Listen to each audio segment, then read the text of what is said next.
بہت شکریہ علی زوار۔ تعزیہ بنانا بھی ایک قدیمی فن ہے، اس کو کیسے تیار کیا جاتا ہے، شورکوٹ میں کتنے تعزیے نکالے جاتے ہیں، دیکھتے ہیں عابد حسین بھٹی کی اس خصوصی رپورٹ میں۔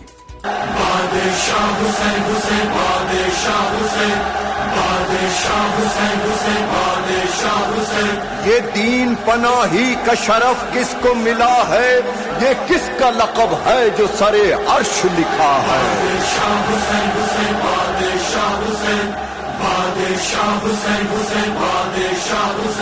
اجمیر کے خواجہ نے یہ سچ خوب کہا ہے۔ تعزیہ حضرت امام حسین علیہ السلام کے مزار اقدس کاغذ، گتے یا لکڑی سے بنائے گئے ماڈل کا نام ہے، جس کے بارے میں مختلف روایات کے کب بنا اور کس نے بنوایا۔ ایک روایت کے مطابق اسے شہنشاہ امیر تیمور نے بنوایا۔ دوسری روایت ہے کہ احمد شاہ بخاری نے لکڑی کے معروف کاریگر عبداللہ سے پہلا تعزیہ 1801 میں بنوایا۔ بعد میں اسی روایت کے تسلسل میں تعزیے کے جلوس دنیا بھر کے مختلف امام بارگاہوں سے برآمد کیے جاتے ہیں اور شہدائے کربلا کی بے شمار قربانیوں پر انہیں خراج تحسین پیش کیا جاتا ہے۔ ہر سال حضرت امام حسین علیہ السلام کی یاد میں ہمارے آباء و اجداد بھی اسی طرح حضرت امام حسین سے عقیدت کے اظہار کے لیے زیارت امام حسین تیار کرتے تھے، اور اس طرح تا قیامت انشاءاللہ ہماری نسلیں بھی اس طرح پیار و محبت اور اظہار کرتے رہیں گے۔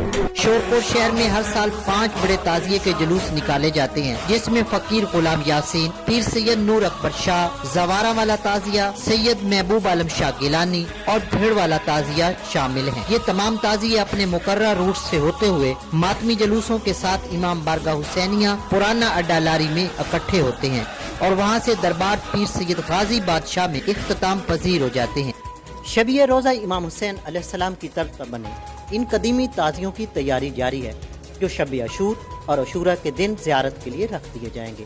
کیمرہ مین محمد قاسم کے ساتھ عابد حسین، سٹی نیوز، شورکوٹ۔